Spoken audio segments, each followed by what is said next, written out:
लक्षात आलं. पण आता थांबायचं किती दिवस? 29 ऑगस्टला 1 वर्ष होतंय हैदराबाद गॅझेटचा GR काढला.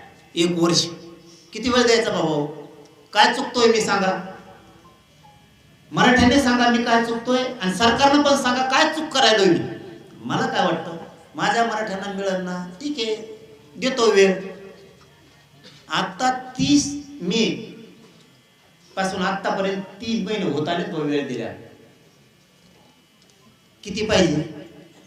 29 ऑगस्ट 2023 ते 29 ऑगस्ट 2026 3 वर्ष झालेला आपण त्यांना वेळ दिला. काय संयम पाहिजे मराठ्यांचा यांना आणखी?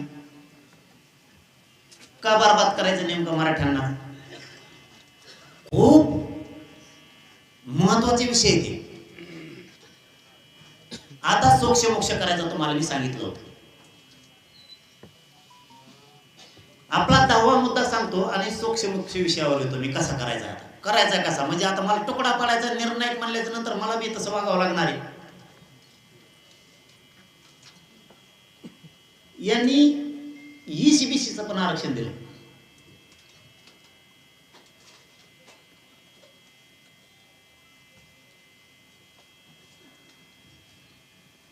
ECBCचे सुद्धा बऱ्याच जागेवर ऑप्शन नाहीत असं पोरांचं म्हणणं. पोरांनी ऍडमिशन घ्यायचे कसे? पोरांनी ऍडमिशन घ्यायचे कसे? मराठ्याची पिळवणूक बघा कशी. मुद्दा आपला 11वा. ECBC, ESBC आणि EWS याच्यातून निवड झालेले पोरं यांना सरकारला का घ्यायचं नाही? फडणवीस साहेब तुम्हाला मराठ्यांच्या पोराला निवड झालेल्याला नियुक्त्या का द्यायच्या नाही? काय चूक केली त्यांच्या आईबापांनी त्यांना शिकवून? तुम्ही असे निघताल म्हणून त्यांना माहित होतं का? फडणवीस साहेब तुम्हाला मतं मात्र मराठ्यांनी करायचे आणि मराठ्यांच्या पोराला सुधारायची जबाबदारी कोणाची? फडणवीस साहेब. चूक तुमची आहे. ESBC, ECBC आणि EWS आरक्षण तुम्ही दिलंय.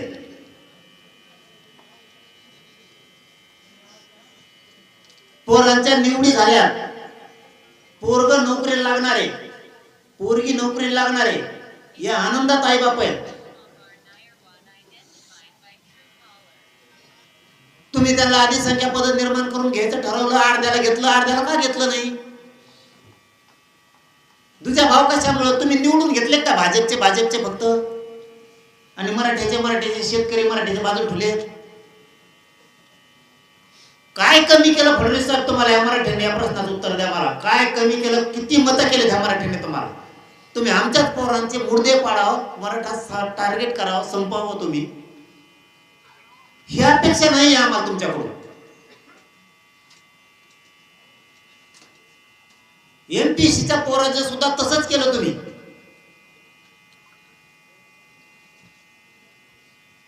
हीच लाईन आहे. 2 वर्ष मुदत वाढ देतो. किती दिवस लागतात द्यायचं म्हणलं? फडणवीस साहेब किती मिनिटं लागतात द्यायचं म्हणलं?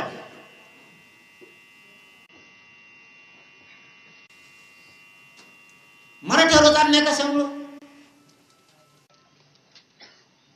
हे गावागावातल्या घराघरातल्या मराठ्यांनी या गोष्टी समजून घ्या. निर्णायक शेवटचं आंदोलन करावं लागतंय. आता आपल्या पुढच्या 50 पिढ्या आनंद जगतील. तुमच्या आमच्या निर्णयावर आता समाज अवलंबून आहे. आपण जितके ठाम राहू, जितके काम वेळेवर सोडूत. आता 1 वर्ष झालं मी तुम्हाला बोलवलं नाही, मुंबईला बोलवलं होतं. वर्षातून एकदा समाजासाठी वेळ देत जा ताकदीने.